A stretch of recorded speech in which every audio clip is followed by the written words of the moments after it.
licenciado Escalante, el tema que le desarrollaré son los elementos de la antijuricidad, conociendo la legítima defensa, estado de necesidad, cumplimiento del deber, teoría de la adecuación legal. Elementos de la antijuricidad. La antijuricidad requiere para su existencia de dos elementos.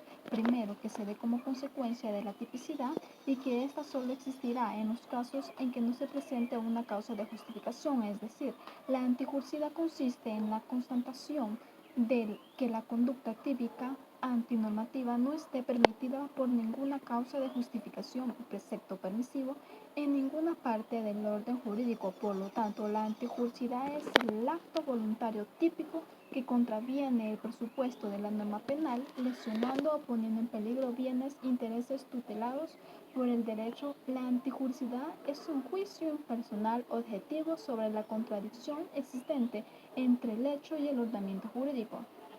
Ahora bien, la antijuricidad tiene un carácter material y formal y por consiguiente la afección a un bien jurídico y su imputación objetiva al hecho típico dan como resultados a aspectos fundamentales y anteriores a resolver si existen o no causas de justificación. La antijuricidad es más que una valoración puramente negativa, esto es la no presencia de que causas de justificación. Luego necesariamente hay que partir considerando que hay una situación valorativa que es trascendente para el conjunto del ordenamiento jurídico, como es la afección a un bien jurídico. Es por eso que las llamadas normas permisivas implican un proceso normativo complejo, pues tienen inevitablemente que considerar además el reconocimiento del derecho a actuar en una determinada situación, el grado de merecimiento que surge de esa situación en que se ha afectado un bien jurídico. Como ejemplo, podemos poner que la antijuricidad, el homicidio, se castiga solo si es antijurídico, si éste se actúa por un estado de necesidad, es decir, por legítima defensa. Este hecho deja de ser antijurídico, así sea una conducta típica. Ahora bien, tenemos un elemento principal que es la legítima defensa. Este consiste en repelar una agresión o real actuando eminentemente sin derechos en defensa de bienes jurídicos propios o ajenos, siempre que esta necesidad de defensa y racionalidad con los medios empleados y que no mire provocación dolosa suficiente inmediata por parte del agredido o de la persona que se detiene. Es decir, la legítima defensa es una causa eximente de responsabilidad penal que se necesita para impedir o repelar toda agresión injusta de bienes propios o de un tercero. Aquí damos también a conocer los elementos de la legítima defensa, que entre ellos podemos encontrar la repulsa. Significa rechazar, evitar algo, eludir, no permitir que algo ocurra o se acerque e implique alguna agresión. Por otro lado tenemos la agresión. Es consciente en atacar, es decir, es en un acto mediante el cual se daña o se pretende dañar a alguien. Es actuar contra una persona con intención de afectar y que dicha agresión debe ser real. Hoy tenemos real. Que sea algo cierto, no imaginado, que se trate de una simple suposición de la persona o un pensamiento o un temor actual, el sin derecho.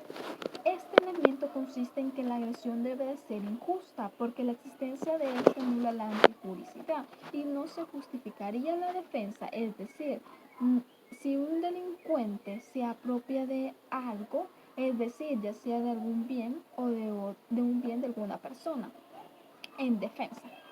Cuando hablamos en defensa, damos a conocer la defensa de los bienes, que aquí se da a conocer la repulsa debe de obedecer, es decir, en cualquier bien jurídico propio. Como ejemplo, habría que señalar que también la legítima defensa puede recaer e implicar un bien inocente. En efecto, digamos que Pedro, ante un ataque de José, se esconde detrás de un jarrón. El ajeno sumamente valioso y que es destruido por un golpe que uno de ellos da. Y se decía que el jarrón era de un alto valor.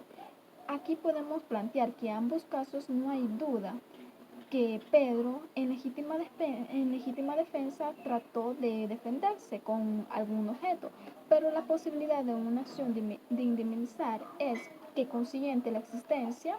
Aquí podemos decir que tanto se da un estado de necesidad, lo cual ciertamente no se corresponde con lo que realmente sucedió, pues no hay duda de que Pedro actúa en defensa propia. Otro caso diferente es que desde el punto de vista de la valoración de la situación sea necesario llegar a la conclusión que desde una perspectiva de merecimiento queda subsistente un determinado ilícito de carácter civil al aprovechar en su defensa una cosa de otro, es decir, la necesidad de la defensa significa que la acción realizada para defenderse, los bienes jurídicos deben de ser la necesaria para defender un posible daño que se pretende por la agresión de la racionalidad de los medios empleados.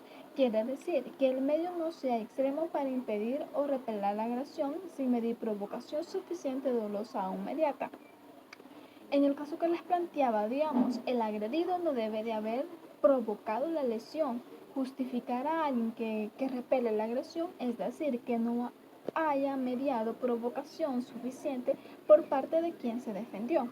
Ahora bien, tenemos el estado de necesidad, que este consiste en obrar por la necesidad de salvaguardar un bien jurídico propio o ajeno respecto a un peligro real, actual o eminente, no ocasionando dolosamente por el agente lesionado otro bien de menor o igual valor que el salvaguardado, siempre que el peligro no sea evitable por otros medios y el agente no tuviera el deber jurídico de afrontarlo. Por ejemplo, ejercer un derecho es causar a alguien un daño cuando se obra de forma legítima siempre que exista la necesidad racional del medio empleado. En esta eximente el daño se causa en virtud de ejercer un derecho derivado de una norma jurídica o de otra situación, como el ejercicio de una profesión, de una relación familiar. Esto se puede establecer en cualquier ley penal, siempre que se va cumpliendo de un deber. El cumplimiento del deber. Este consiste en causar un daño obrando en forma legítima en cumplimiento de un deber jurídico, siempre que exista necesidad racional del medio empleado. En el artículo 27 regula esta figura simultáneamente con el ejercicio de un derecho, es decir, el ejercicio de un deber deriva del ejercicio de ciertas profesiones o actividades. Sin embargo, por otra parte, todos los autores reconocen que el estado de necesidad surge una consecuencia de carácter civil. Así en el caso, siempre planteando a Pedro, para salvar su vida en grave peligro en virtud de una inundación, desvía las aguas que al desviarse sobre un predio vecino producen la muerte de un rebaño de ovejas. Si es bien se reconoce valorativamente el derecho a actuar en esa situación, a salvar la vida como interés preponderante. Frente a la propiedad de las ovejas, al mismo tiempo surge una valoración de merecimiento respecto de la situación en que se ha afectado un bien jurídico ajeno, es decir, el reconocimiento del derecho a actuar por valoración del interés preponderante no es suficiente al mismo tiempo para excluir una valoración de merecimiento respecto al aprovechamiento en esa situación de un bien ajeno, lo que posibilita que el ámbito del derecho civil se consta de un ilícito y se establece como sanción una indemnización de perjuicios. En otras palabras, no es que no haya estado de necesidad, esto es a pesar de que su comportamiento constituya un hecho típico de daños y que considerando el nivel de la antipublicidad. El cumplimiento del deber, es decir, este consiste en causar un daño obrando en forma legítima, en cumplimiento de un deber jurídico siempre que exista necesidad racional del medio empleado. Por ejemplo, cumplimiento del deber. El que actúa o omite en cumplimiento de un deber jurídico o el ejercicio de un derecho, cargo, oficio o profesión, sin traspasar los límites legales. Se considera ejercicio legítimo de la profesión médica los daños en la salud o en el cuerpo consentidos por el paciente y realizados por facultativo usando medios adecuados con el fin de asegurar o restaurar la salud física o psíquica del paciente o persona que se está conociendo. Un ejemplo del cumplimiento del deber es decir, que lo realizado provenga de un acto legal. Supongamos que un juez dicta un acto de entrada y registro de un domicilio, y a causa de ello una serie de agentes de policía se presentan en la puerta e informan y entran hasta la cocina. Y suponemos que no encontramos ante un delito de allanamiento de morada, pues no facilitaron el consentimiento, pero realmente ellos solo están acatando una resolución. Por último tenemos la teoría de la adecuación legal. Esta da a conocer como el intento más importante de limitar la causalidad a lo imputable. Objetivamente se ha llevado a cabo a través de la teoría de la adecuación. Esta teoría, la teoría de la adecuación no sustituye a la de equivalencias, sino que solo suprime la equivalencia de todas las condiciones conforme a la teoría que se va realizando. Una causación solo será jurídicamente relevante si no es improbable. Un ejemplo de la adecuación legal podemos señalar el homicidio simple, es decir, se refiere cuando una persona mata a otra actuando con dolo e intención, pero sin circunstancias añadidas que pueden atenuar o agravar el delito. Es decir, cuando todos estos elementos se incorporan, un ejemplo claro puede ser que un ladrón entra a una casa y él no es el propietario y descubre algún objeto y lo roba. Simple será, es decir, como el homicidio simple, sabemos que cuando hablamos de la teoría de la adecuación legal, se va señalando a que debe de haber una ley que señale se podría decir este delito.